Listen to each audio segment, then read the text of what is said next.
Glória a Deus. Bom dia, meus irmãos. A paz de Jesus. Todos estão bem aí? Digam amém. Felizes com Jesus? Glória a Deus. Deus é bom. Meus irmãos, desde sexta-feira que nós estamos em um tempo muito especial, com a presença e a ministração da nossa irmã Edmeia, sexta-noite, ontem de manhã, só as mulheres. Já me deram notícia que foi uma bênção. Ontem à noite, de novo, com a igreja. E hoje nós estamos aqui, as duas congregações reunidas para receber mais uma vez da palavra de Deus. E hoje à noite, às 18h30, encerraremos então a conferência Perto está o Senhor. E agora, com o up desse tema, Dentro de nós está o Senhor. Quem sabe um gancho para continuarmos, né? O Senhor está dentro de nós. Glória a Deus. Deixa eu só dar uma explicação. Nós vamos tirar as ofertas e os dízimos só no final da reunião. Tá bom? Aqui nós temos ofertas e dízimos para os irmãos aqui de Brotas. Os ex-sábado. Viu? Os irmãos vão contribuir aqui. Aqui nós vamos, aqui à minha esquerda, nesse gasofilácio, nessa urna, né, esse nome difícil, gasofilácio, nós vamos contribuir para o Ministério Casa de Maria e Marta, lá no Morro Dona Marta, no Rio de Janeiro, o ministério da nossa irmã Edmeia. Vida Nova não faz arrecadação agora de manhã, então toda a arrecadação que for aqui na urna de Vida Nova é para o Ministério Maria e Marta, viu? Nós vamos esperar terminar a reunião, terminada a reunião, cada um de nós faz sua contribuição. Funciona direitinho, nós ficamos na pandemia o tempo todo fazendo esse tipo de contribuição. Por sinal, foi imposição sanitária, né? Era lei sanitária aqui de Salvador. Outras cidades também aplicaram assim. Então, terminada a reunião, repetindo, ofertas e dízimos, os irmãos de Brotas aqui, tá? E para o Ministério Casa Maria e Marta, ali. Viu?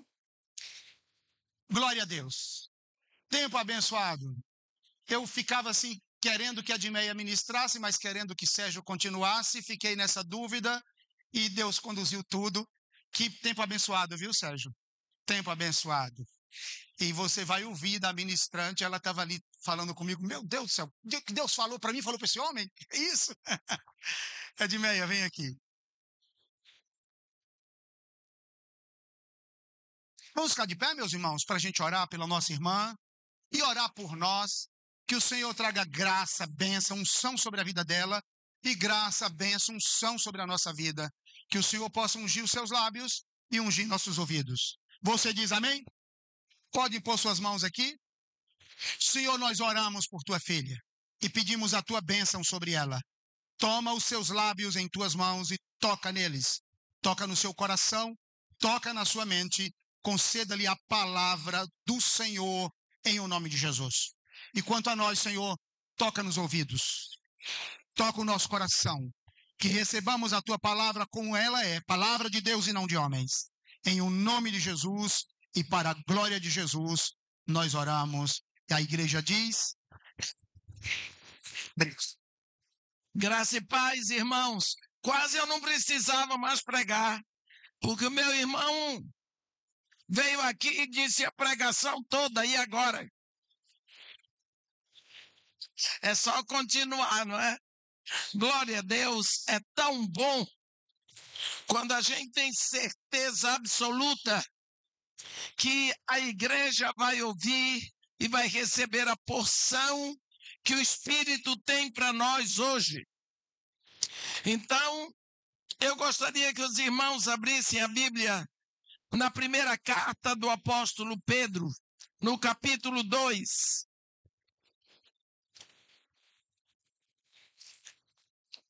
Onde a Bíblia diz assim: vós, versículo 9,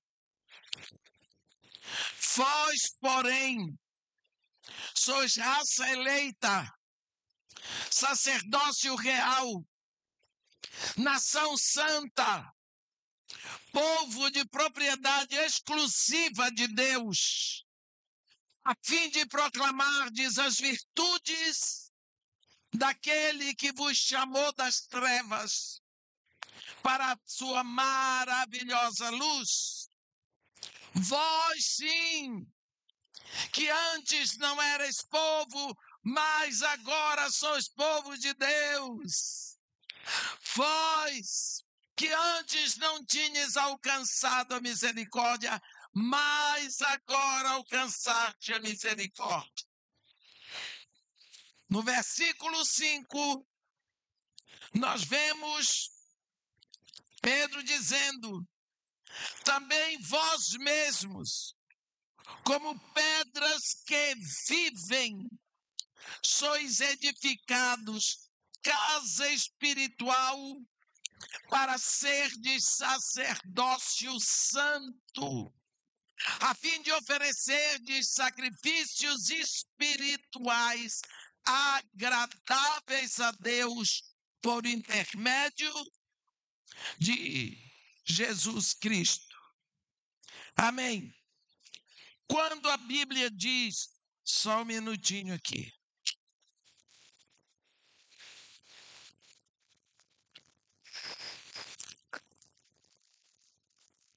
Eu vou pegar isso aqui emprestado, mas eu prometo que devolvo.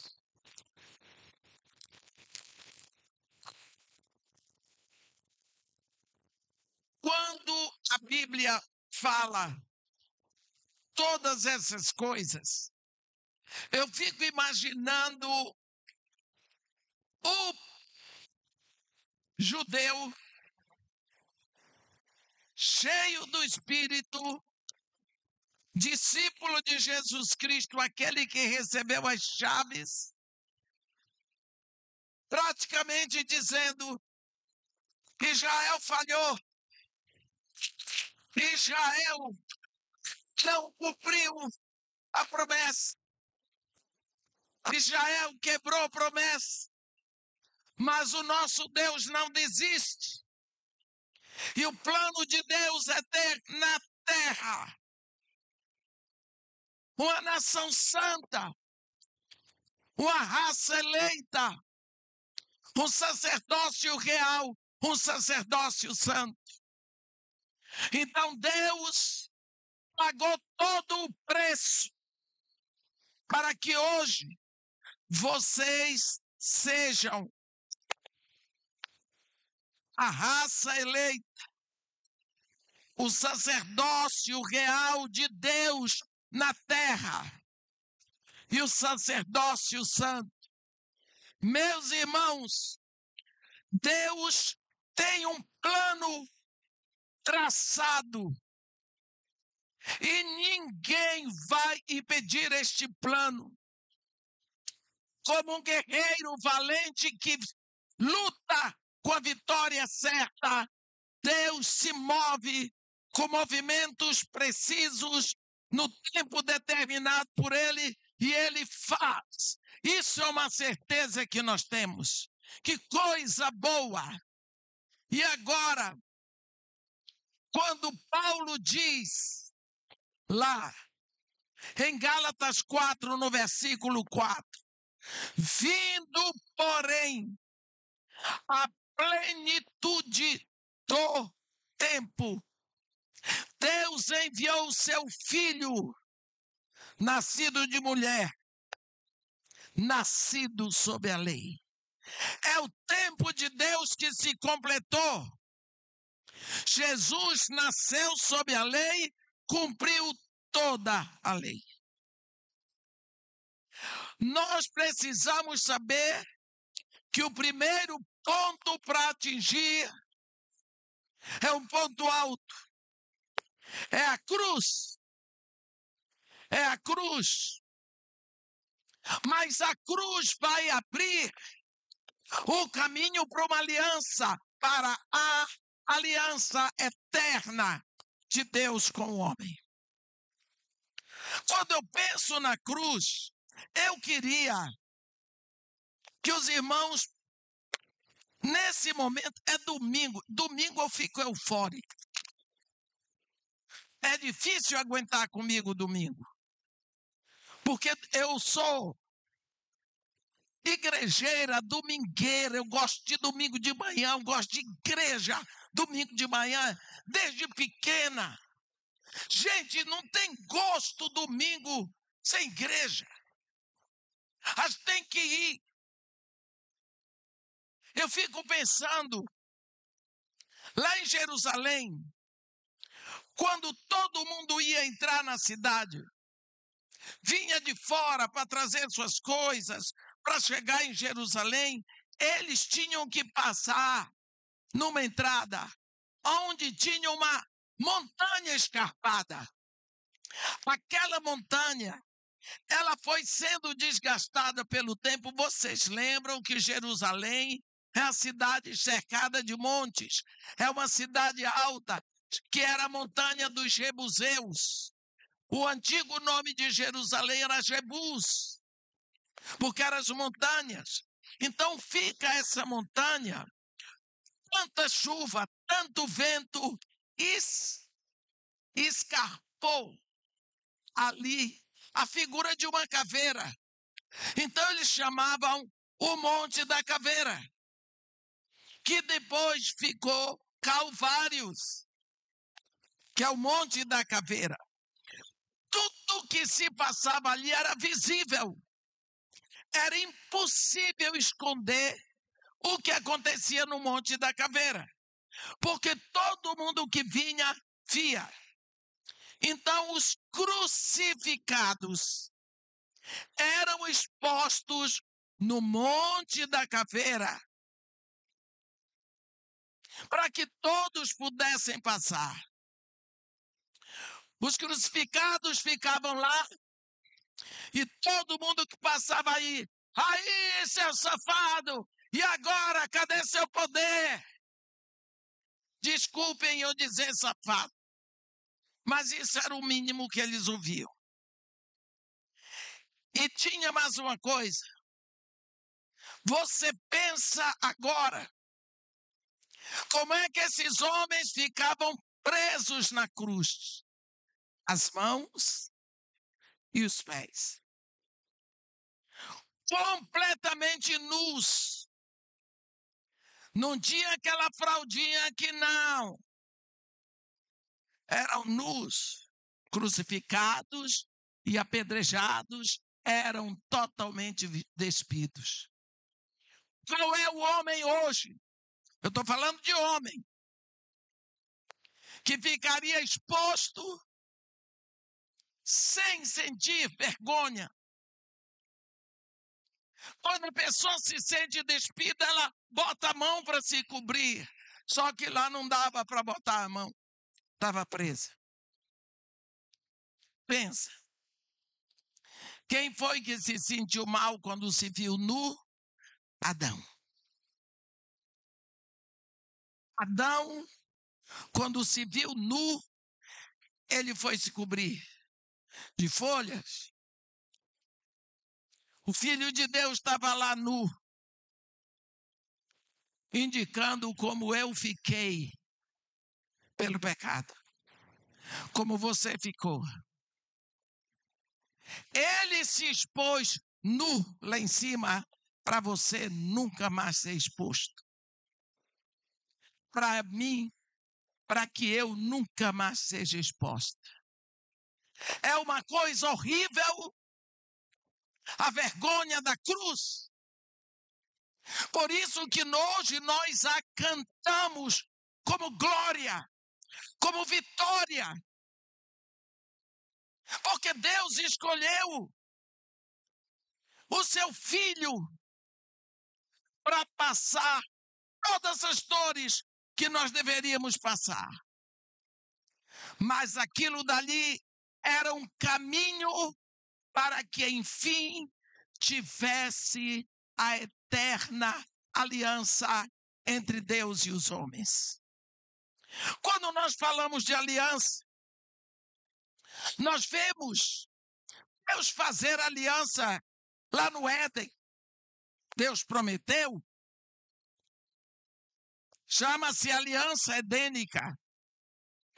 Eu porém inimizade entre a tua descendência e o seu descendente. Ele ferirá o calcanhar, mas mulher, o teu descendente lhe esmagará a cabeça, o domínio, o governo, o poder.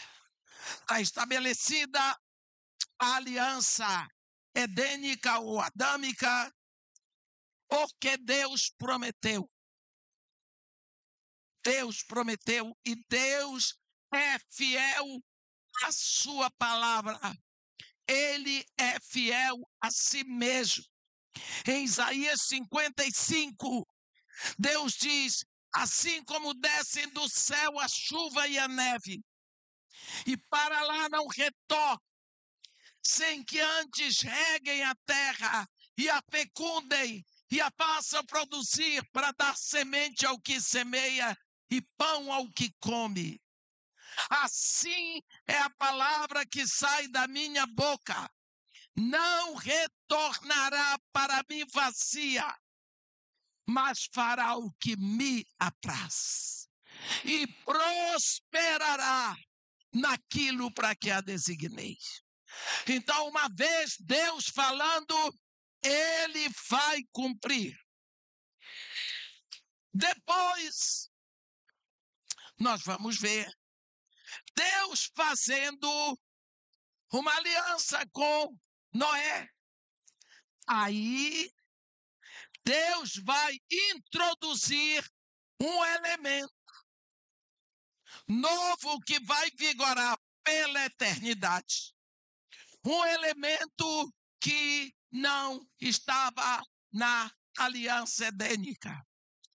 É um elemento chamado sinal. Quando nós lemos lá em Gênesis, no capítulo 9, no versículo 12, que Deus fala do sinal: colocarei nas nuvens o meu arco, e será esse por sinal de aliança entre mim e vós por todas as gerações. Colocarei nas nuvens o meu sinal. E todas as vezes que eu enviar chuva sobre a terra, olharei, verei o meu arco. Vocês também podem olhar para o arco nas nuvens. Esse sinal, ele era visível, mas ninguém podia pegar. Ele estava muito distante nas nuvens. Sinal de aliança. Mais tarde, Deus vai fazer uma aliança com Abraão. E nesta aliança com Abraão, no versículo, no capítulo 17, Deus diz para ele: Abraão, todo macho entre vós será circuncidado. Circuncidareis a carne do vosso prepúcio, e será isso por sinal de aliança entre mim e vós pelas vossas gerações. O sinal agora desceu. Primeiro sinal de aliança está nas nuvens. Pode ser visto, mas ele não pode ser tocado.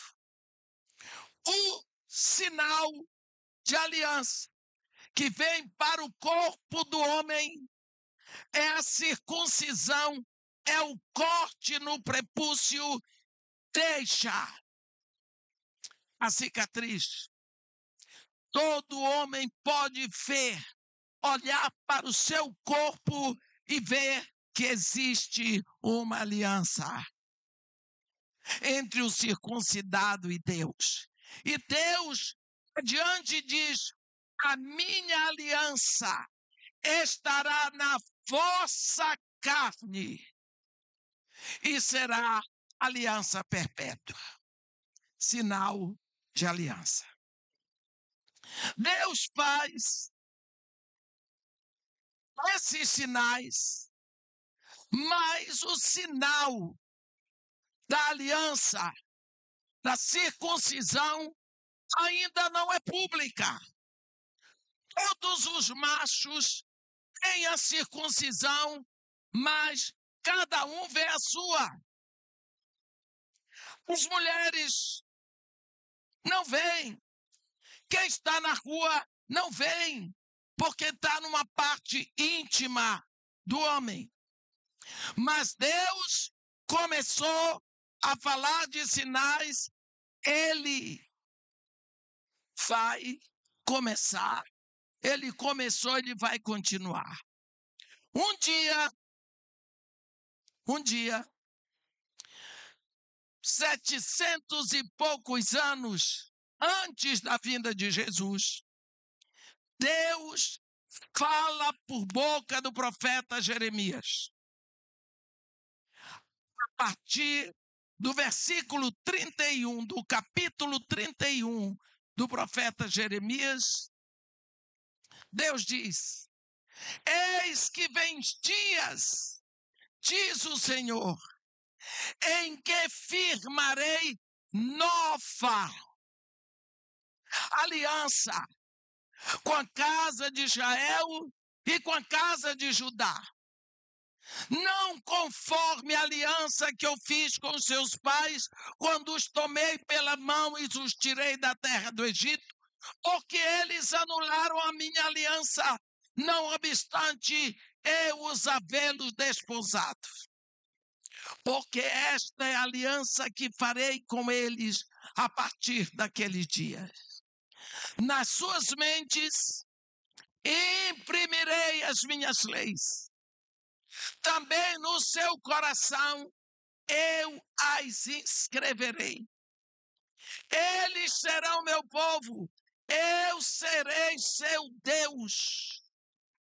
Não ensinará mais um ao outro dizendo: conhece o Senhor, porque todos me conhecerão, desde o menor até o maior, porque para com eles usarei de misericórdia, e dos seus pecados jamais me lembrarei.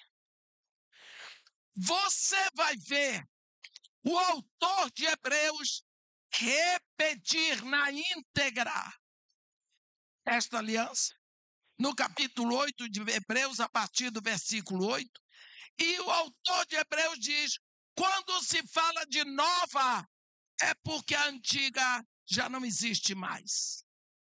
Por que é importante lermos e dar atenção à nova aliança? Porque toda aliança era selada com sangue. Toda aliança era selada com sangue. Quando Jeremias acabou de enunciar as palavras da nova aliança, pergunta: Jeremias, cadê o sangue que vai selar a nova aliança? Não sei. Então, Jeremias, como é que se faz aliança sem selo de sangue? Não sei. Então, para que serve esta aliança? Deus falou. Então, esse capítulo 31 do profeta Jeremias ficou flutuando, sem crédito, não tinha validade, porque não tinha sangue para selar. Passaram-se muitos anos, e aquele povo celebrando a Páscoa, e eles celebrando a Páscoa, memorial da saída do Egito. Um dia, na semana da Páscoa dos judeus, quinta-feira eles iam comer a Páscoa. E Jesus mandou preparar a Páscoa. mandou João e Pedro entrarem na cidade para preparar a Páscoa.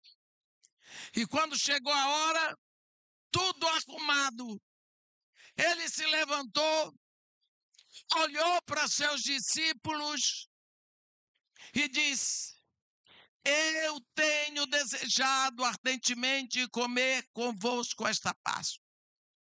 Porque em verdade eu vos digo que nunca mais tornarei a beber do fruto da videira, até que esta Páscoa se realize na eternidade. Os discípulos, 12, todos judeus, todos eram judeus, e Jesus judeu. Então, todos tinham consciência de como era celebrada a refeição da Páscoa. Jesus, então, tomou a primeira taça, Kiddush, que é a taça da santificação. Fez a oração, passou para todos, voltou para eles, comeram as ervas amargas, comeram o cordeiro. Vem a segunda taça, que é Hagadash. Todos sabiam, até lá estava tudo normal. Hagadash é a taça da indagação. Alguém da mesa perguntava: por que esta refeição é separada de todas as outras? Então, a pessoa que estava encarregada de conduzir a liturgia da Páscoa ia dizer: porque quando nossas gerações, os nossos antepassados estavam no Egito, Deus, com braço estendido, com mão poderosa, os tirou de lá. Ele vai se gabar para contar o que aconteceu. Eles passam a taça, todo mundo bebe, volta para ele. Quando chega na terceira taça, que é a taça de ação de graças, o certo pela cultura era tomar o pão e dizer: este é o pão da aflição que nossos pais comeram na terra do Egito. Tomai, parti, comei deles todos. Quando o pai de família dizia isso, eles choravam. Só que agora Jesus Cristo toma o pão e diz: tomai, parti, comei dele todos. Isto é meu corpo dado por vós. Fazei isto todas as vezes em memória de mim. Vocês podem imaginar o que aconteceu naquela mesa? O mestre ficou doido. O mestre enlouqueceu. Não é isso que tem que ser dito. Todos ficaram de orelha em pé. Em seguida, Jesus toma o cálice e diz: este é o cálice da nova aliança no meu sangue. Ali, Jesus estava revelando o sangue da nova e eterna aliança. Ele estava dizendo para seus discípulos: sabe, a aliança que meu pai promulgou pela boca do profeta Jeremias, que vocês dizem que ela não tem validade, ela será validada, selada pelo sangue que corre nas minhas veias. Porque Jesus sabia que em 24 horas ele estaria morto. Este sangue vem para selar uma aliança eterna. Não era uma aliança selada com sangue de novilhos. ou com sangue de bodes, mas selada com o sangue do Filho de Deus. Por esta aliança, já entra o princípio do Espírito Santo, quando Jesus Cristo ensinou, entre tantas coisas sobre o Espírito Santo, Jesus Cristo ensinou: ele virá e vos ensinará todas as coisas e vos fará lembrar das coisas que vos tenho ensinado. Esse Espírito que viria estava anunciado ali. Agora, Jesus Cristo, dali, nós sabemos que ele desceu cantando o grande Halel, do Salmo 136, e ali ele vai preso, e nós sabemos tudo o que aconteceu, até o dia que ele ressuscitou.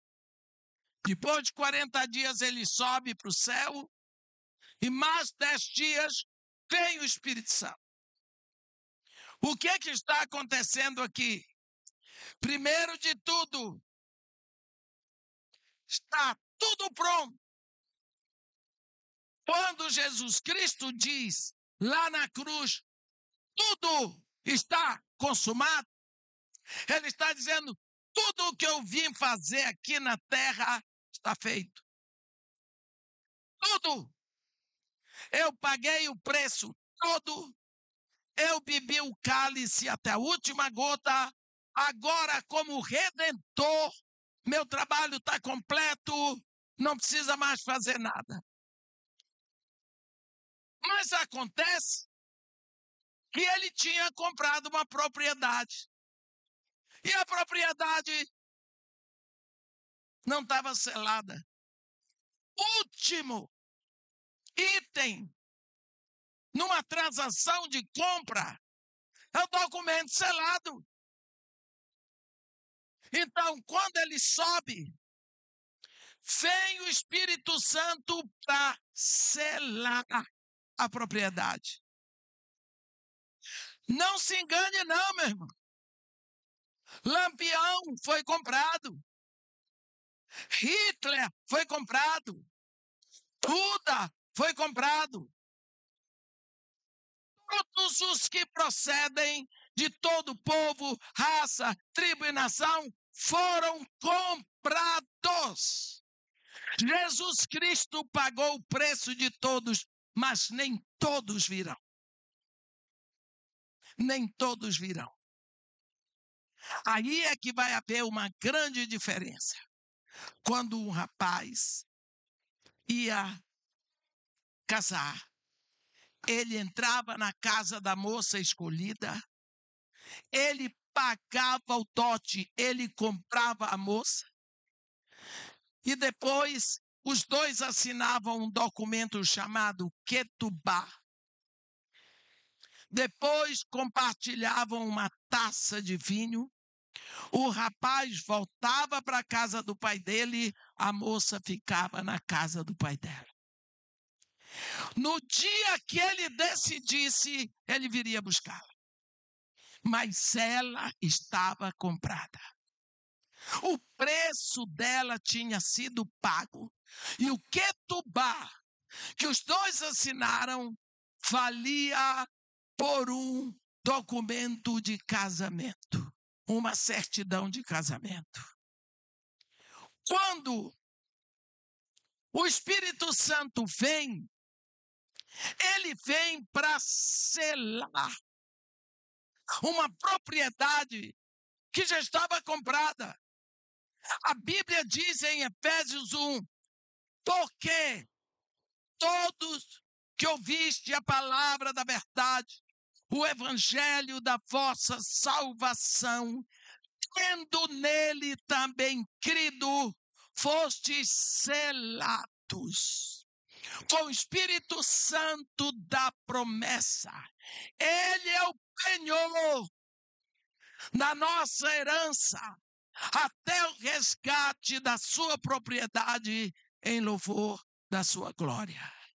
Portanto, quando você ouve a palavra da verdade, você se rende a Jesus Cristo, naquele momento, você toma conhecimento do Filho de Deus, que se entregou por você, e você chora, você se arrepende, porque você toma consciência de que você não merecia. Mas ele fez a si mesmo. E você se rende a Jesus Cristo como único Senhor, suficiente Salvador.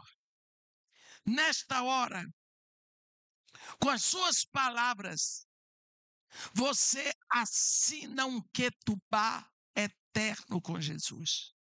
A Bíblia diz: pelas tuas palavras serás salvo, pelas tuas palavras serás condenado, porque a vida e a morte estão no poder da língua. Se no teu coração creres e com a tua boca confessares Jesus, serás salvo, porque no coração se crê para a justiça, mas com a boca se confessa para a salvação. Na hora que eu creio, eu me rendo ao Senhor Jesus Cristo, eu me entrego ao Senhor para ser meu dono, meu proprietário, eu creio no valor do seu sangue, você está assinando um ketubá espiritual e eterno, uma aliança indissolúvel. Naquela hora, o seu nome é registrado no livro da vida. E você recebe o Espírito Santo como selo. Esse Espírito Santo que vem é Deus. Ele agora vem, mas ele não vem para morar nas cadeiras da igreja, dentro de cada um que confessou Jesus. O Espírito Santo tem o direito de vir, porque aliança. Eu sou feito filho de Deus. Eu estou sentado nas regiões celestiais em Cristo. Então, se eu já estou assentado nas regiões celestiais em Cristo, o Espírito das regiões celestiais pode se assentar dentro de mim. Então, agora, eu tenho um sinal. Eu tenho um selo. Só que o meu selo é espiritual. Só no mundo espiritual alguém vai saber, anjos, demônios, vão saber a quem eu pertenço.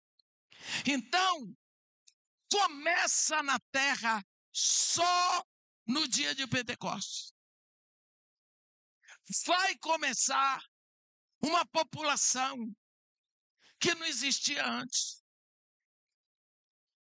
Antes existia a raça negra, raça branca, raça amarela, raça vermelha, e os misturados assim que nem eu, né? Mulato, cafuso e tudo mais. Misturados, né? Só que era isso que havia na terra. Só que quando o Espírito Santo vem, ele vai formar uma raça diferente. Não importa a cor da pele, o tipo de cabelo, os traços. O que vai identificar esta nova raça na terra é um fogareiro aqui dentro. É um fogo que tem. Porque a Bíblia diz, 1 de João 1,5, Deus é luz e nele não há treva alguma. Imagina o Deus Todo-Poderoso apaga quando ele entra em mim? Não, a luz continua. Ninguém vê, mas você tem uma tocha ardendo. Sabe quando Paulo diz, não apagueis o Espírito? Não apagueis. Então é porque ele está aceso. O que aconteceu conosco, que eu vou em igreja, se eu vou, o povo dizer, Senhor Deus, meu Pai, envia o teu Espírito. O Pai está dizendo, não tem mais nenhum aqui não. Tem 2000 anos que eu mandei o meu Espírito para a terra. Está aí. Ou então diz, Espírito Santo, visita-nos. O Espírito Santo diz, eu não sou visitante, eu sou habitante. Nós fazemos orações do Antigo Testamento, meus irmãos. Nós fazemos as orações de uma época em que o Espírito Santo não tinha chegado na terra. Nós precisamos saber que toda a Escritura é eterna, é válida, é santa. Mas o momento da Escritura é outro. O momento da Escritura em que o povo estava no Egito é um. O momento da Escritura em que o povo já estava na terra prometida é outro. Então, a história de Deus com o homem, ela é progressiva, mas é o mesmo Deus, com seus princípios, com a sua santidade. Deus não é evolutivo, Deus é santo. Deus não se deteriora. Quando o Espírito Santo vem, ele vem e ele não quer ser secreto. Você vê que no dia de Pentecostes, o Espírito Santo desceu fazendo barulho. O autor, Dr. Lucas, ele diz, ouviu-se o som do céu como de um vento impetuoso que encheu toda a casa. Quem quer fazer segredo não faz esse barulho. Apareceu distribuído entre eles língua como de fogo. Fogo, fogo, fogo. Vamos pegar um pouquinho dessa palavra, que essa palavra tem a ver conosco. Fogo. Eu tenho uma mania, tem anos que eu começo o ano assim. Lá em Gênesis 1, fogo, fogo, fogo. Vou vendo só fogo na Bíblia onde tem fogo. O outro eu vejo só água. Depois eu vejo só vento. Eu tenho o meu jeito de ler. Fogo. Menção de fogo. Preste atenção. O que está escrito em Gênesis 3:24. Olhe bem. Preste atenção e vê se dá para você entrar na revelação desde o início. Se você não conseguir entender, levante a mão que eu repito tudo de novo, que eu não estou com vontade de sair daqui hoje. Olha, a Bíblia diz assim, havendo Deus expulsado o homem e a mulher do jardim, colocou a leste, vamos dizer que leste aqui, os querubins e uma espada de fogo que se movia em todas as direções para guardar o acesso à árvore da vida. Quem quisesse chegar lá, a espada de fogo estava aqui para queimar. E os querubins que não iam deixar. Então ninguém poderia se aproximar da árvore da vida. Lá um dia, por boca do profeta Isaías, Deus diz, quando passares pelas águas, eu serei contigo. Quando passares pelo fogo, não te queimarás, nem a chama arderá em ti, porque eu sou teu Senhor teu Deus. Meus irmãos, vamos aqui, vamos ser coerentes. Quem é que passa pelo fogo e não se queima? Quem? Só se tiver incendiado. Porque fogo não queima fogo. Entendeu?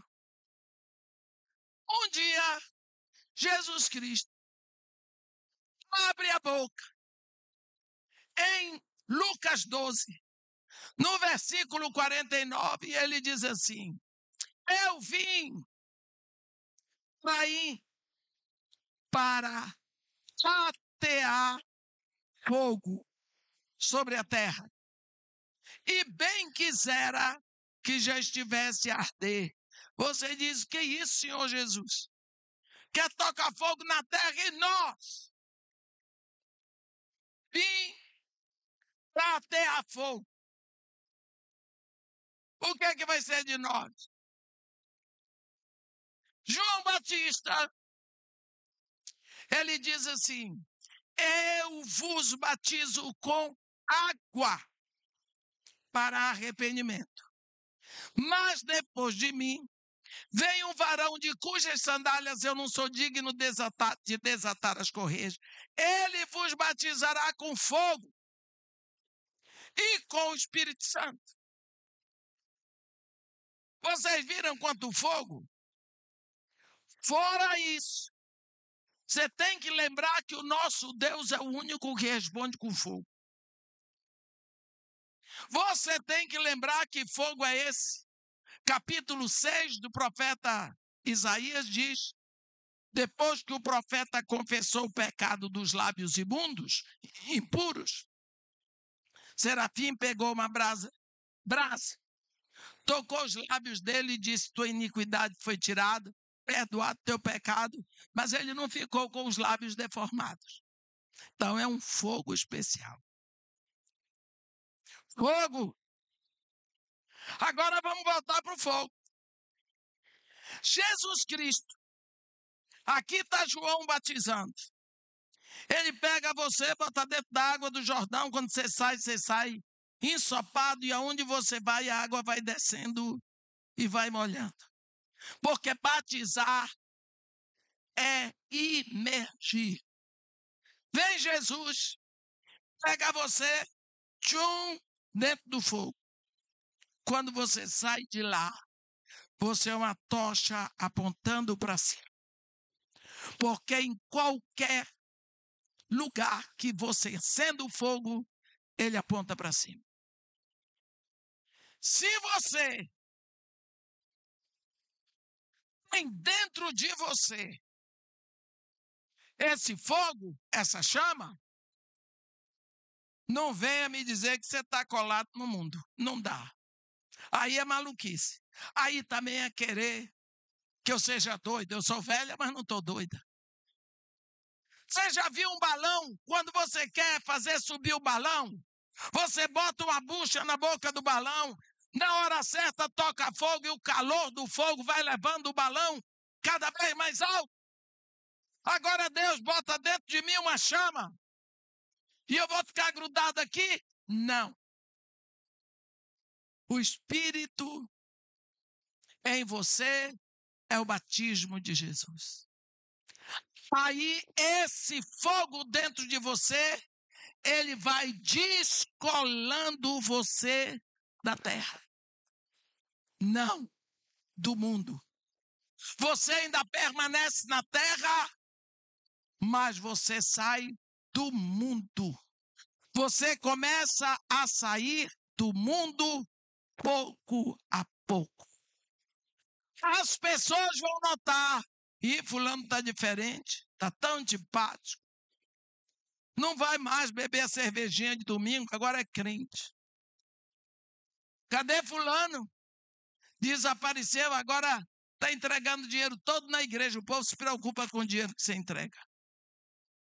Você começa a ficar diferente. Chega o dia que até você diz: pô, não é que eu mudei mesmo? Você está sendo tirado de lá. Você está subindo. Você está sendo arrancado do mundo. Aí daqui de cima, você olha lá para baixo, para os seus parentes, para os seus amigos, e você tem pena deles. Você tem misericórdia, porque eles estão lá. E é quando vem e começa a se mover em você o amor, e você começa a interceder. Olha, está lá a árvore da vida, protegida pelos querubins e uma espada de fogo. Agora, você tem o batismo do fogo, não tem? Então você, fogo puro, pode se alimentar da árvore da vida, porque fogo não queima fogo. Você foi imerso no fogo para que você possa se alimentar lá. Às vezes, as pessoas me perguntam, irmã, de onde que a senhora tira tanta coisa para pregar? Eu digo, da Bíblia. Mas como é que a senhora enxergou isso aqui? Está lá. Mas como é que eu não vi? Primeira pergunta minha. Você já teve o batismo do fogo? A árvore da vida é a palavra de Deus. Você pode ler essa palavra como lê qualquer jornal. Não tira nada. Mas na hora que o Espírito de Deus abre, você come e se farta do mesmo versículo. Mas só tendo o batismo do fogo. Batismo do fogo não é sair tataricando e dançando na igreja. Isso aí não precisa, demônio faz. É preciso que você busque a Jesus. Vai lá no teu quarto, meu. Jesus Cristo diz, entra no teu quarto, fecha a porta, ora ao teu Pai em secreto. E o teu Pai que te ouve em secreto te recompensará. A Bíblia diz que Deus é louvado na comunhão. O Espírito Santo é o Espírito que se deleita na comunhão dos irmãos. Mas Deus também quer a hora da privacidade, da intimidade com qualquer um. Você vê Jesus dizer, quando vocês estiverem juntos e orarem, vocês digam, Pai, nós, é nós, mas tu, sozinho, entra no teu quarto e fecha a porta, porque você vai fazer um negócio íntimo, e ora ao teu Pai em secreto. E o teu Pai que te ouve em secreto te recompensará. Você agora tem fogo por dentro e foi batizado por fora. Você é fogo puro espiritual. Você pode se aproximar da árvore da vida e se alimentar e comer da revelação. Você pode ter certeza que é isso que está faltando muitas vezes para que você tenha o tempo de delícias com a Bíblia, com a palavra de Deus. Um dia foi o início da minha conversão. No princípio, estava lá na minha igreja um movimento. A minha igreja é uma igreja estrangeira, uma igreja de língua inglesa. E vinha da Irlanda do Norte uma profetisa. Mulher, supimpa. E ela era uma profetisa. E eu nunca tinha visto uma profetisa. E eu queria ouvir uma profetisa. Eu não tinha maturidade espiritual. Era tudo novo para mim. E eu queria tudo de uma vez só. Então, ela vinha para pregar às 9h30 da manhã. 8h30 eu estava lá sentado na primeira cadeira. Dali eu digo, daqui ninguém me tira. Eu quero ouvir a mulher. Ela pode até cuspir, não tem problema. Estava lá.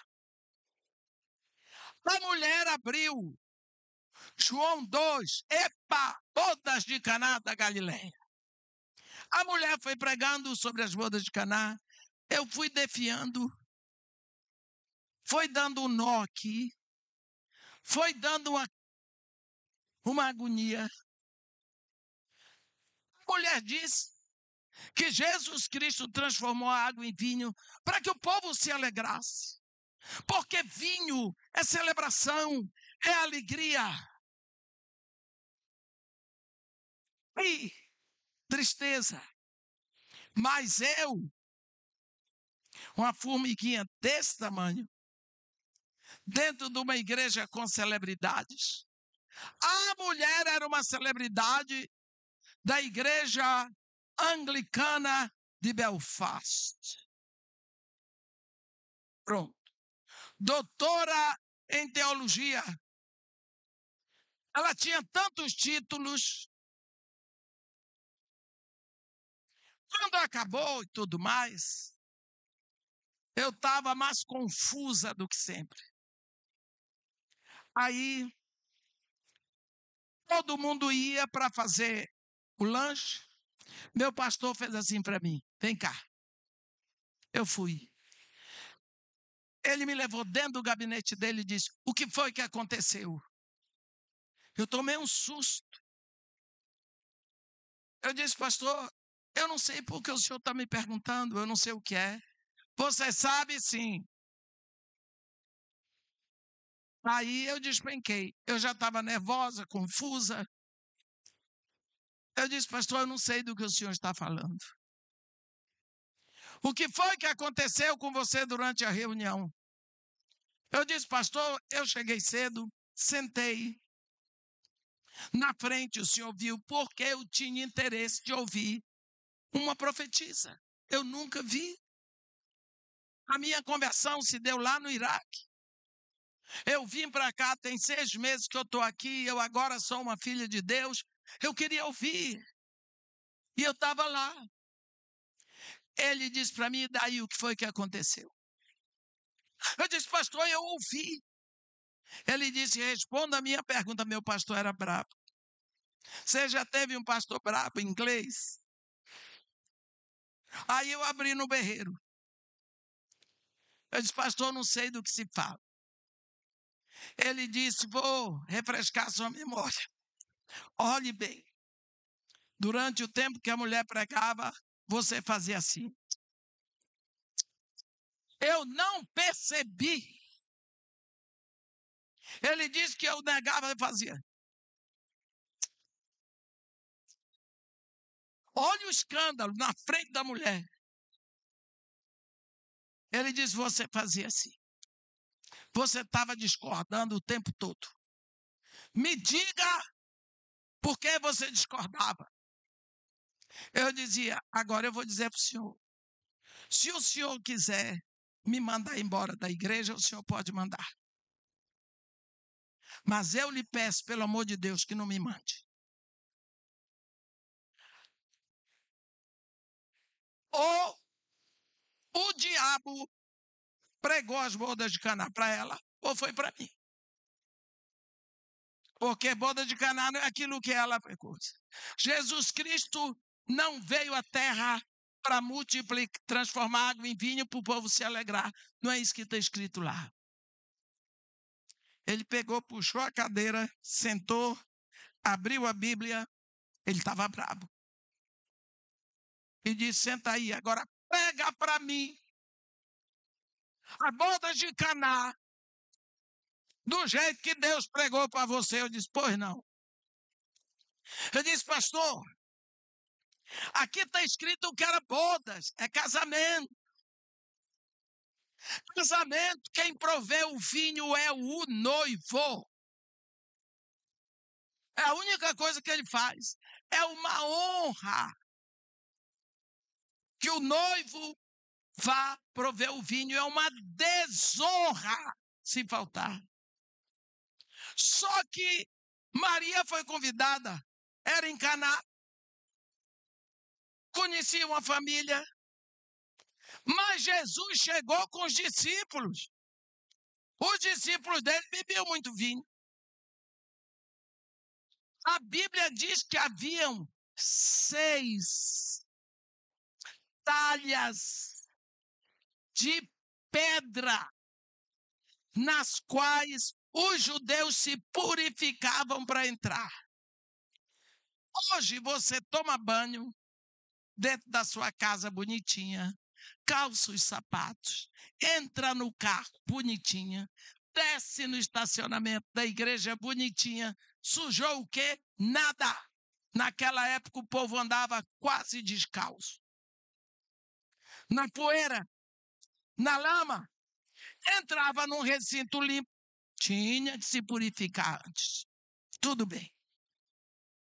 O que Deus me avisou é que aquelas talhas representavam as 6 primeiras alianças. Aliança edênica, aliança noética, aliança abraâmica, aliança mosaica, aliança davídica, aliança palestiniana. 6. Tudo com água. Jesus mandou encher de água. Maria disse: meu filho, acabou o vinho. Quer dizer, prover, dá um jeito aí. Eu teria feito isso se eu visse num casamento que acabou alguma coisa, acabou a Coca-Cola, eu pedia para o meu filho dá um jeito, compra, porque o povo da casa vai passar vergonha. Olha a resposta de Jesus para Maria. Mulher, não é chegada a minha hora. Hora de quê? De prover o vinho. Porque o casamento não é meu. É o noivo que proveu o vinho. Então, o que foi que Jesus fez? Ele transformou aquela água das talhas de pedra em vinho. Ele estava dizendo que ele veio para fazer um casamento, uma boda. E naquelas bodas, ele era a 7ª rocha. Talhas eram de pedras. Ele era a 7ª pedra, cheia de sangue representado naquele vinho. No casamento dele, a purificação não seria feita mais pela água. Porque eu vou perguntar para vocês, depois que transformou a água em vinho, quem chegasse ia se purificar aonde? Não tinha mais água, só tinha vinho. Ele estava dizendo: eu vim para um casamento aonde a purificação não será em água, será no meu sangue, representado nesse vinho. Quem vai prover a purificação sou eu. Então Jesus estava falando do casamento dele com a igreja. Ele não transformou água em vinho para o povo se deleitar, como a mulher disse. Meu pastor chorava. Eu fiquei pregando para ele 1 hora sobre as alianças. Eu disse: foi isso que o Espírito Santo me ensinou. A mulher vem pregar no mesmo texto outra coisa. Ele levantou, me abraçou, um inglês para dar um abraço, só Deus mandando. E disse para mim: só vou lhe pedir uma coisa. Não fala isso para ninguém aqui agora, porque senão vai ficar muito feio para ela e para mim também. Guarda isso no seu coração. Um dia você vai ter que pregar a palavra de Deus. E você vai trazer a palavra nessa dimensão que o Espírito lhe ensina. E eu hoje agradeço a Deus de ser o seu pastor. Olha, meus irmãos, a coisa mais triste é você ler a palavra e a palavra está selada. É como aqueles 2 discípulos de Emaús que andaram o dia todo com Jesus. Era Jesus. Eles não perceberam. Quando sentaram na mesa, Jesus tirou a fenda. Ele abriu. Ele tomou o pão, abriu e se revelou. Tirou o véu. Um dia chega um homem diante de Jesus, sabia muito, grande mestre da lei em Jerusalém, todo cheio dos filactérios. Mestre, nós sabemos que tu és vindo da parte de Deus. Nós estamos de olho no você. Porque ninguém pode fazer os sinais que tu fazes se não vier da parte de Deus. Ele sabia tanto. Mas ele não sabia que ele estava falando com o próprio Deus. Deus estava ali, mas ele não via. Como o texto que nós vimos ontem. O Senhor está neste lugar e eu não sabia. Então, o grande problema é discernimento. Já existe em você, meu irmão, o Espírito da eternidade. O Espírito Santo está em você porque existe uma aliança da terra com os céus. A terra pertence ao homem, os céus pertencem a Deus. Na hora que um homem é entronizado nos céus, Deus vai ser entronizado na terra. Isso é aliança. No momento em que Jesus, homem, foi glorificado lá, o Espírito pôde vir para cá. O Espírito Santo está habitando na terra a partir dos nossos corações. Quantas vezes esquecemos disso? Aliança. Para haver essa aliança, foi preciso que Jesus Cristo selasse com o seu próprio sangue. Porque esta aliança é eterna. Se Deus faz uma aliança, Deus nunca morre. Mas as pessoas morrem. Você vê que na aliança do capítulo 15, Deus diz: Abraão, a tua descendência eu dei. Está dado. Esta terra eu dei. Quem pode mudar o que aconteceu ontem? Deus disse: eu dei. Então, chegou a hora, meus irmãos, e nós fazemos parte dessa geração bendita, que nós somos uma raça eleita. Nós somos aqui na terra um povo esquisito. Nós somos um lampião espiritual na terra. Nós somos uma nação santa. Porque toda nação é governada por leis. As nossas leis são santas. Toda nação tem seus costumes, nós temos o nosso. Cada nação tem o seu governo, o nosso governo é santo. Nós temos isso tudo. Sacerdócio santo, sacerdócio real. A diferença é que Jesus lá na cruz, ele nos constituiu. Está pronto. O verbo está no pretérito perfeito, indicando uma ação completa no passado. Não dá para mudar. Somos sacerdócio? Somos. Uma hora nós agimos como sacerdócio real e em outra hora como sacerdócio santo. Em que momento eu sou sacerdócio real? Quando eu estou lá no meu trabalho, quando eu estou dirigindo, alguém me dá uma fechada, quando eu estou no supermercado, porque com a minha vida eu proclamo as virtudes de Deus. Então, com meu estilo de vida, é que eu vou mostrar ao mundo quem é meu Deus. Mas há momentos que eu volto para casa e eu paro. E eu sou sacerdócio santo. Eu vou ministrar a Deus. Nós somos o único povo da terra que pode parar e dizer: Pai.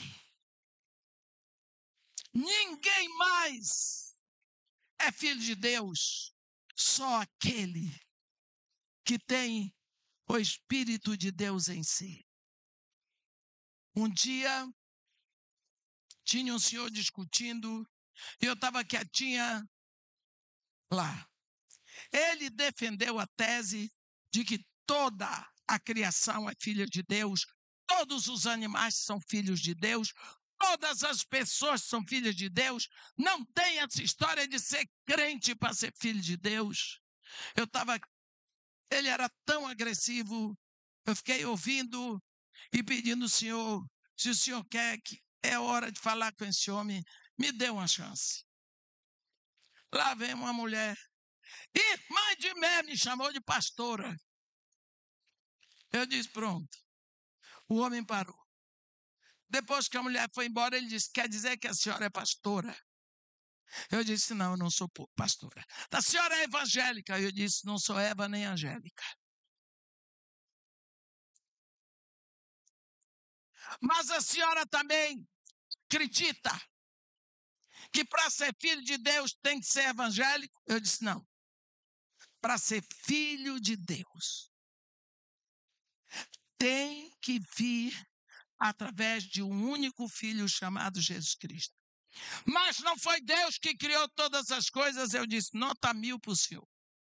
Deus criou o gato, Deus criou o cachorro, Deus criou tudo que existe, porque Ele é o único ser, Jeová El-Ohi.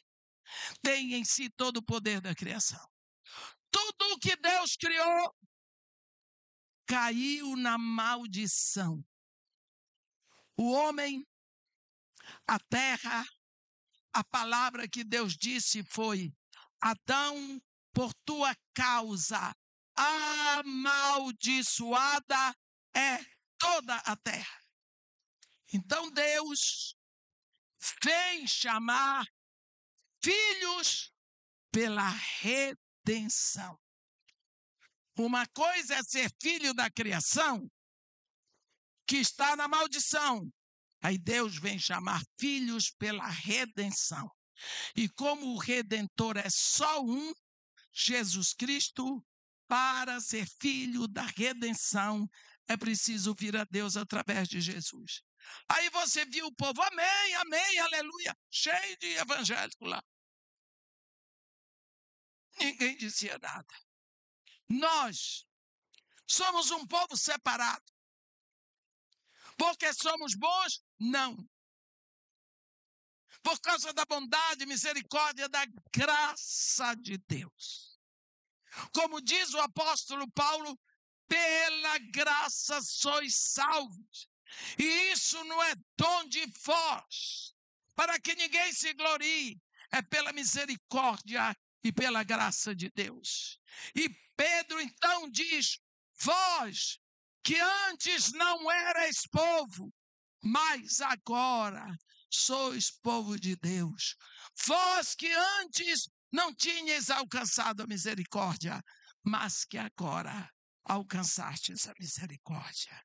Nós, meus irmãos, somos essa raça eleita, esse sacerdócio real, essa nação santa, esse povo chamado e recebido pela misericórdia de Deus por um trabalho que começou lá na cruz. Amém? Que Deus nos abençoe e nos guarde, que faça resplandecer seu rosto sobre nós e tenha misericórdia de todos nós. Amém.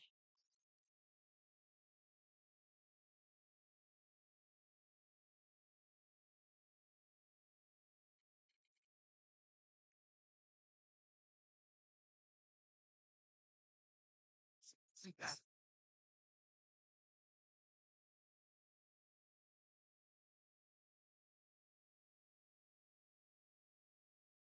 Glória a Deus. Quantos abençoados aí? Quem pode celebrar o Senhor com aplausos e glórias a Deus? Se jubilando no Senhor, glorificando o seu nome.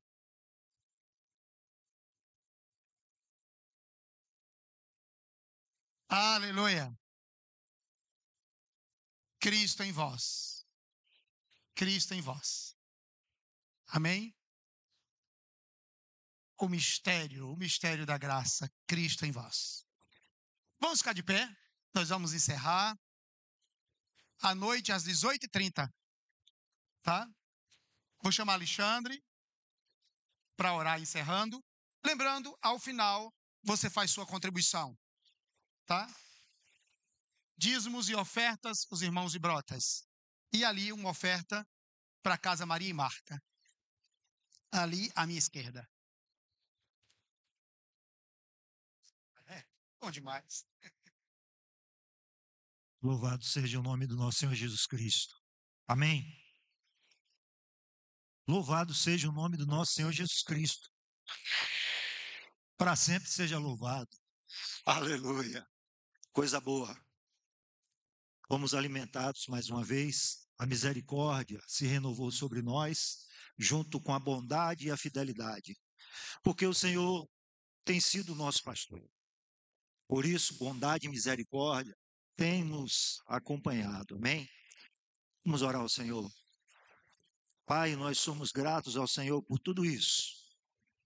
Por esse fogo, Senhor, que arde dentro de nós. Que seja sempre assim, Senhor. Que possamos crescer, Senhor, no conhecimento do Senhor e na força do Teu poder, Senhor.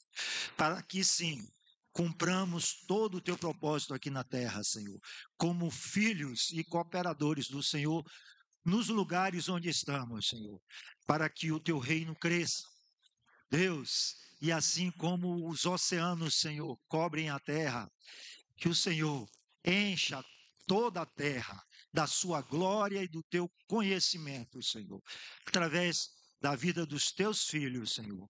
Que o Espírito Santo nos ajude para que possamos guardar essa palavra no nosso coração, Senhor, e ruminá-la, Senhor, todo o tempo, dia e noite, Senhor. Oro e peço que o Senhor guarde os meus irmãos, que o Senhor os conduza em Cristo e para Cristo, Senhor, todos os dias das nossas vidas, Senhor. Te amamos, Jesus. Obrigado, Senhor. Amém. Glória a Deus. Dá 10 abraços aí. Abraça 10 irmãos. Estamos despedidos e até a noite.